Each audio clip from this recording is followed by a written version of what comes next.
Hello guys, welcome back to my YouTube channel education for all. So friends, आज हम लोग आ गए हैं आप लोग के सामने एक नए टॉपिक के साथ।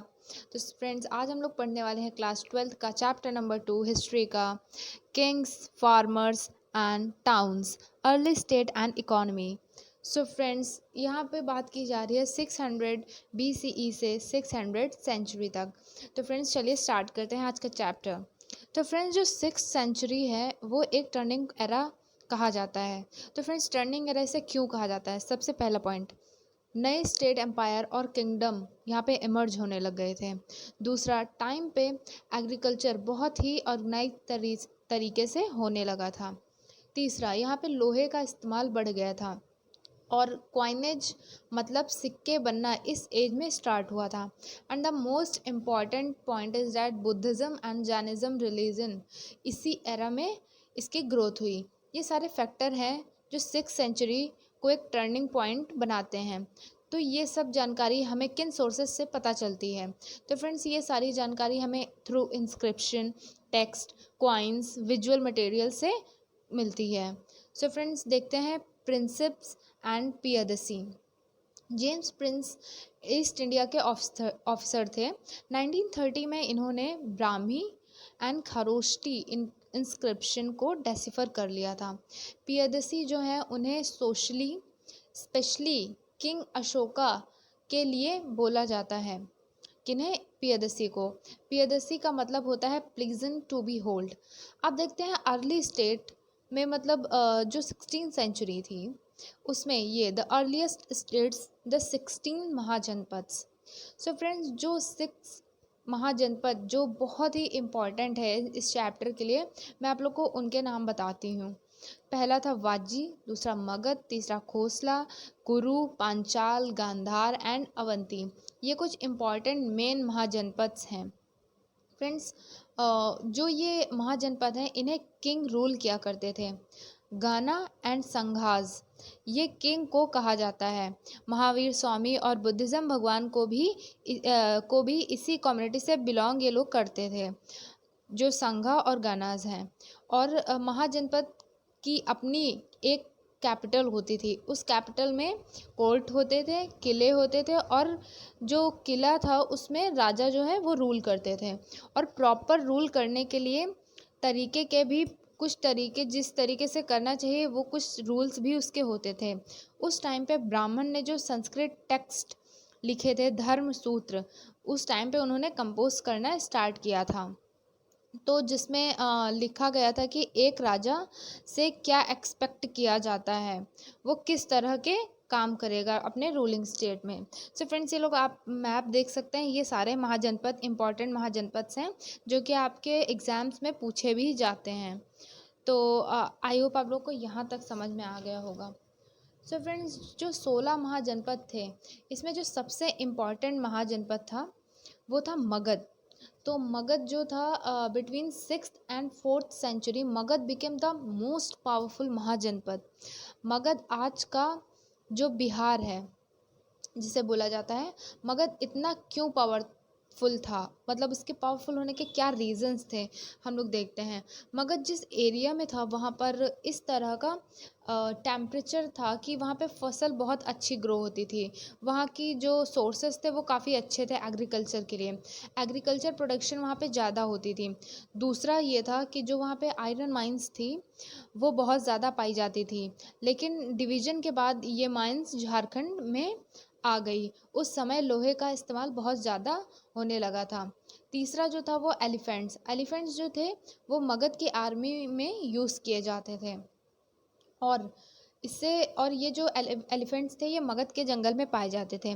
चौथा जो था वो गंगा और जो उसके आसपास की ट्रिब्यूटरीज हैं वो कम्युनिकेशन में हेल्प करती थी, जैसे कि ट्रेड में भी वो हेल्प करती थी, और एग्रीकल्चर भी इन रिवर्स के थ्रू आसानी से हो पाता था। बुद्धिस्ट और जैनिस्ट राइटर ने लिखा है कि मगध के स्ट्रांग होने का रीज़न उसके पावरफुल रूलर्स भी रहे हैं, जैसे कि बिम्बसार, अजातशत्रु, महापद्मना, नंदा। ये पावरफुल रूलर ने वहाँ रूल किया, जिसके कारण ये बहुत पावरफुल माना जाता है। हर महाजनपद का कैपिटल होता था। मगध का कैपिटल 4th सेंचुरी के पहले राजगढ़ था। फोर्थ सेंचुरी के बाद ये पाटलिपुत्र हो गया और पाटलिपुत्र आज का पटना है। तो फ्रेंड्स आप लोग ये देख सकते हैं, ये राज का ये किला बना हुआ है पहाड़ी एरिया पे, ऊपर किला है। अब हम लोग नेक्स्ट टॉपिक देखते हैं, an early empire. Early empire जो पाटलिपुत्र है वो बहुत इंपॉर्टेंट रोल प्ले करता है। चंद्रगुप्त मौर्य जो मौर्यन एम्पायर के रूलर थे और फाउंडर भी। मौर्यन एम्पायर के बारे में हमें कैसे पता चलता है? द वर्क द लिगेसी जो चंद्रगुप्त मौर्य के रूल में आते थे, उन्होंने जो लिखा था, मेगास्थनीज द्वारा जो लिखा गया था, उसके द्वारा हमें पता चलता है। अर्थशास्त्र जो कौटिल्य यानी चाणक्य ने लिखी थी, जो उनके गुरु भी थे। और जो नेक्स्ट है वो बुद्धिस्ट और जैनिस्ट टेक्स्ट हैं जो मौर्यन एम्पायर के बारे में बताते हैं। तो फ्रेंड्स ये इन सारी चीज़ों से हमें पता चलता है। और जो फोर्थ है इंस्क्रिप्शन, अशोका ने काफ़ी सारे पिलर्स पे इंस्क्रिप्शन लिखवाया था। तो ये सारे काफ़ी इंपॉर्टेंट सोर्सेज हैं जिनके द्वारा हमें इनके मौर्यन एम्पायर के बारे में पता चलता है। तो अशोका जो फर्स्ट रूलर थे, जो फर्स्ट रूलर जिन्होंने इतने बड़े रॉक पिलर्स पे लिखवाया, अशोका ने धम्मा को भी इंट्रोड्यूस किया। धम्मा कोई धर्म नहीं है, बल्कि धम्म बेसिकली एक पॉजिटिव थॉट और पॉजिटिव बातों को कहा गया है। उन्हीं को स्प्रेड करना, जैसे कि दूसरों की रिस्पेक्ट करना, एल्डर्स की रिस्पेक्ट करना, अपने से नीचे जो ब्राह्मण हैं और सर्वेंट, उन्हें काइंडली कैसे ट्रीट किया जाए, और हर रिलीजन की रिस्पेक्ट करना, ये सब धम्मा में आता था। तो अब हम देखते हैं इतने बड़े एरिया को एडमिनिस्टर कैसे किया जाता था। तो पाटलिपुत्र कैपिटल भी था। तो उसके अलावा जो और वहाँ के जो राज्य थे, लाइक तक्षशिला, उज्जैनी, तोशिला, स्वर्णगिरी, ये सब भी काफ़ी इम्पोर्टेंट सेंटर्स वहाँ के थे, जो कि कम्युनिकेशन लैंड और वाटर के थ्रू जहाँ से की जाती थी, दोनों जगह से होता था। आर्मी मेंटेन की जाती थी। मेगास्थनीज ये कहते हैं कि एक कमिटी के नीचे 6 सब कमिटीज़ होती हैं। ये आप लोग की बुक पे दिया हुआ है। एक कम्युनिटी के अंडर 6 सब कमिटीज़ होती हैं और उनके यहाँ पे नाम भी लिखे हैं, आप लोग यहाँ पे पढ़ सकते हैं, आप लोग की एनसीईआरटी बुक में दिए हुए हैं। तो इतनी सारी कमिटीज़ मेंटेन की जाती थी। अशोका ने एम्पायर को एडमिनिस्टर कंट्रोल करने के लिए धम्म को भी यूज़ किया था। Ashoka also tried to hold his empire together by propagating dhamma. So friends उन्होंने धम्म महामत्ता अपॉइंट किए। उनके पास जाके वे सारे अच्छे मैसेजेस जो होते थे उन्हें स्प्रेड करते थे लोगों में। मौर्यन एम्पायर सिर्फ 150 ईयर्स तक ही था, बट फिर भी ये बहुत इम्पॉर्टेंट एम्पायर मानी गई। और जो अशोका थे वो एक ऐसे रूलर थे जो ना ही पावरफुल थे, बट बहुत ही काइंड और हम्बल थे। जब उन्होंने कलिंग के बाद वॉर को छोड़ दिया था, तब जो लोग थे आज़ादी की लड़ाई लड़ रहे थे, वो उसमें काफ़ी सारे नेशनलिस्ट ने अशोका को एक आइडलिस्ट की तरह मानना शुरू किया और मौर्यन डायनेस्टी ने काफ़ी दूर तक रूल किया। तो इस तो इसलिए इसे काफ़ी इम्पोर्टेंट माना गया है। जैसे जैसे मौर्यन एम्पायर का कंट्रोल वीक होने लगा, तो अब वहाँ पे नए चीफ्स आने लग गए। तो यहाँ पे क्या होता है कि जो नए चीफ्स थे, यहाँ पे ये साउथ इंडिया की बात होने लग गई यहाँ पे। तो जो चोला एम्पायर, चेरिया, पांड्या, इनके बारे में तमिल संगम टेक्स्ट से हमें पता चलता है। तो यहाँ पे बात की गई है डिवाइन किंग की। वेट, हाँ, यहाँ पे बात की गई है डिवाइन किंग, मतलब कि काफ़ी सारे किंग अपने आप को ही हाई स्टेटस देने लगे, अपने आप को ही गॉड मानने लगे, गॉड से कनेक्ट करने लगे। इसमें सबसे ज़्यादा जो इम्पोर्टेंट आते हैं वह हैं कुशानाज। तो जो कुशानाज थे वो अपने आप को ऐसे टाइटल देते थे जैसे कि देवपुत्र, मतलब गॉड के सन। वो अपने आप को ही हाई हाईएस्ट टाइटल देते थे, like they are god figures. Fourth century में गुप्ता एम्पायर कर डायरेक्टली कंट्रोल नहीं करते हैं। वो लोग सामंत को अपॉइंट करते हैं। सामंता वो लोग होते हैं जो आर्मी मेंटेन करते थे। वेट, हाँ, सामंत वो लोग थे जो आर्मी को कंट्रोल करते थे या लोकल एरिया या लैंड, हर चीज़ जो भी थी वहाँ की ऑर्गेनाइज करते थे। और राजा लोग जब भी आर्मी की रिक्वायरमेंट जब भी वहाँ होती थी तो वो उसे उन्हें प्रोवाइड करके देते थे। लेकिन कभी कभी ये सामंत बहुत ही ज़्यादा पावरफुल हो जाते थे और कभी कभी ये राजा को हरा के खुद ही वहाँ पे कब्जा कर लेते थे और उस एरिया में रूल करने लगते थे। तो सामंत के थ्रू गुप्ता एम्पायर जो थी, उन्होंने वहाँ पे कंट्रोल किया था। गुप्ता एम्पायर के बारे में हमें उनके कॉइन्स से, उनके इंस्क्रिप्शन से और प्रयाग प्रशस्ति से पता चलता है। प्रयाग प्रशस्ति के बारे में बताया जाता है कि गुप्ता एम्पायर में एक सबसे पावरफुल जो रूलर थे समुद्रगुप्त, उनके कोर्ट में हरिसेना नाम के एक पोएट थे। उन्होंने समुद्रगुप्त की प्रशंसा में एक पोयम लिखी थी। अब हमें राजा के बारे में तो काफ़ी कुछ पता चला कि वो किस तरीके से रहते थे, लेकिन यहाँ पे जो ऑर्डिनरी लोग थे, जो ऑर्डिनरी कॉमन पीपल थे, उनकी लाइफ के बारे में हमें कहीं भी पता नहीं चलता है। जकाता और पंचतंत्र ऐसी कहानियाँ थी जिनके बारे में जिनसे हमें थोड़ा बहुत जानकारी मिलती है उन लोगों के बारे में, जिनसे हमें हाँ थोड़ा बहुत बस आइडिया मिल पाता है। अब हम यहाँ पे देखते हैं कि what are the strategies to increase production. तो जो हाँ स्ट्रैटेजीज थी वो हम देखते हैं। ये उसके लिए जो लैंड वाले एरिया में हम जहाँ पे हल यूज़ होता था, तो जो हल वो लोग यूज़ करते थे प्रोडक्टिव बनाने के लिए, उसकी टिप पे जो है वो लोहे की बनाने लगे। उससे जो कल्टीवेशन होता था उसमें काफ़ी आसानी होती थी। सिर्फ राजस्थान और पंजाब में ही ये हो पाता था, हिली एरियाज़ में ये लोग इस तरह का यूज़ नहीं कर पाते थे कल्टीवेशन में। और हो एग्रीकल्चर हिली एरियाज़ में शुरू कर दिया था जो उस एरिया के लिए बेटर था। इरिगेशन में हमें वेल टैंक्स कैनाल मिलते हैं। Difference in the rural differences in rural society. तो रूरल एरिया में इतना एग्रीकल्चर इंक्रीज़ हो रहा था तो क्या सब लोग बराबर थे? तो ये अनइवन था। 3 सब डिविजन्स थे। जो बुद्धिस्ट और जैनिस्ट टेक्स्ट हमें मिलते हैं उसमें बताया गया है कि जो लैंडलेस, पहले वो थे जिनके पास लैंड नहीं था, जिनके पास कोई लैंड नहीं होता। दूसरे वो थे जिनके पास थोड़ी ज़मीन थी। तीसरा जिनके पास बहुत बड़े बड़े लैंड थे। ये माना जाता है कि जो डिफरेंस थे वो लैंड के बेस पर थे। अब ये लोग लैंड को ग्रांट भी क्या करते थे, मीन्स ज़मीन को दान दिया करते थे। काफ़ी सारे लोग like Brahmans and religious institution को भी दान दान में वो देते थे। संस्कृत टेक्स्ट में ये बताते हैं कि विमेंस को अपना लैंड होल्ड करने का हक नहीं था। वो किसी को भी अपना लैंड ग्रांट नहीं कर सकती थी, अपना मतलब लैंड जो है दान में नहीं दे सकती थी। And grand and new rural elites. तो फ्रेंड्स यहाँ पे ये था कि जो प्रभावती गुप्ता थी, जो चंद्रगुप्त मौर्य टू की बेटी थी, ये माना जाता है कि उनके पास लैंड भी था और उन्होंने लैंड को अपने दान में भी दिया था। ये हो सकता है कि वो रानी थी तो शायद उनको ये हक था लैंड देने का।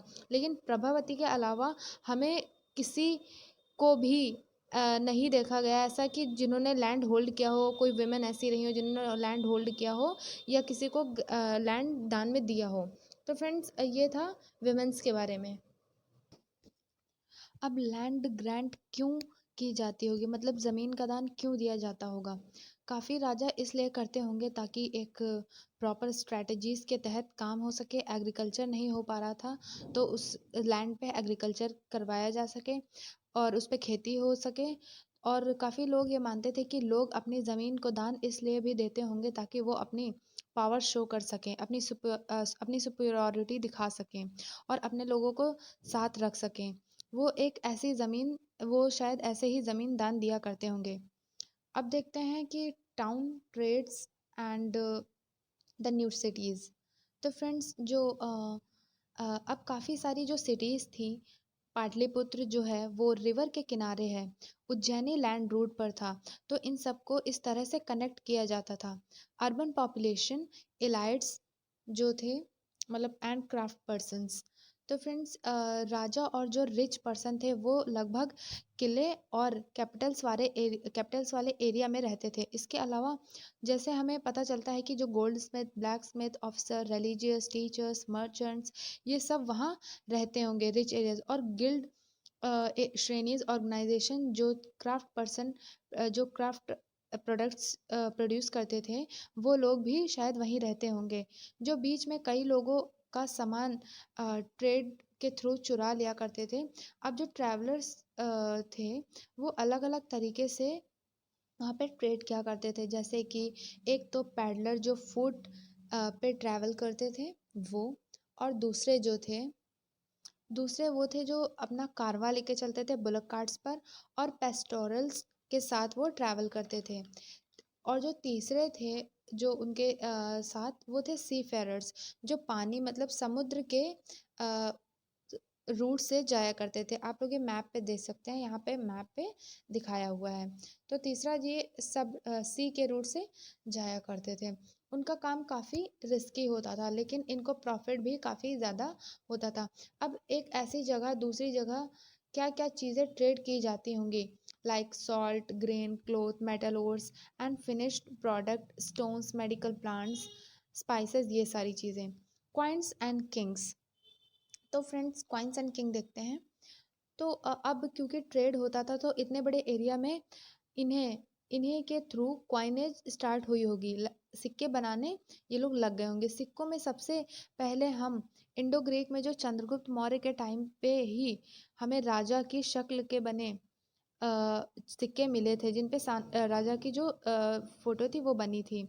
और इन्होंने सिक्के और जो सोने के सिक्के थे, ये हमें कुशानाज रूलर्स के टाइम पे देखने को मिलते हैं, और वो सोने के सिक्के उसी वेट के हैं जो रोमन एम्पायर के टाइम पर थे। हमें रोमन एम्पायर के सिक्के साउदर्न इंडिया में भी मिलते हैं। अब साउथ इंडिया में रोमन एम्पायर का पार्ट तो था नहीं, तो इसका मतलब रोमन एम्पायर साउथ इंडिया में ट्रेड किया करती होगी, तभी यहाँ पे ऐसे सिक्के हमें मिले हैं।